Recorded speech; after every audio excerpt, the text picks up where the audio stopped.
Welcome to the Sandler Sales and Sales Leadership Thought of the Day.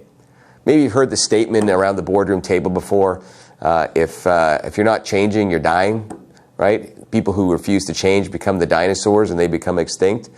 So we know that change is a part of business and it's everywhere. And if we're not open to it, if we're not proactively changing our organizations, we're going to have change done to us instead of making those choices. So when we talk about change, we're talking about one of two things. One is individual change. How do you create internal change to get new and different behaviors that are going to make you more successful? So a lot of times people think, I got to get motivated to change. I got to feel like I'm ready for this, and then I'm going to go take some kind of action.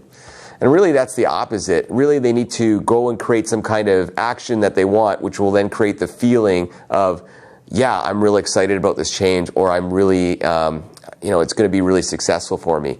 The behavior drives the attitude. The attitude does not drive the behavior. So that's on the individual level. If you're a sales leader, you got to get a whole bunch of people on your team to buy into new and different ideas. And we know how that works sometimes. Probably the classic example on sales teams is, hey, we're gonna start using a CRM.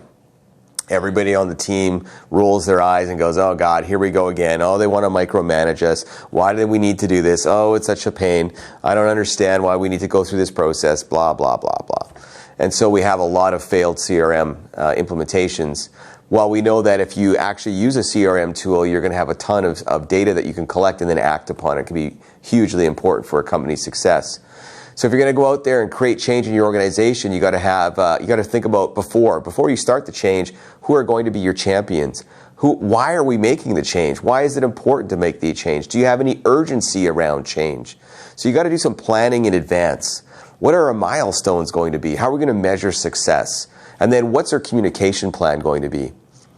And then of course, what are you going to do during the change? Again, how are you going to communicate? How are you going to deal with problems when they come up? How are you going to pivot when you have a problem and do something different? Right? You got to have some planning around that. So again, you can keep going through the process. And of course, as you get to the end of it, as you're completing the change process, how are you going to celebrate your wins?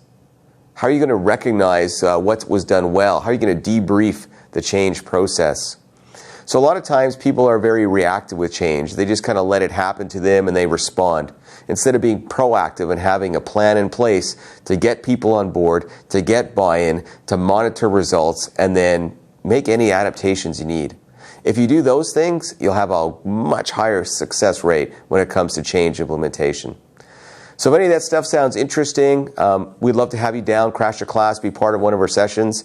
Alternatively, we have a webinar coming up, and we'd love to have you part of that. Visit our website, and you'll get more information on when we're having it.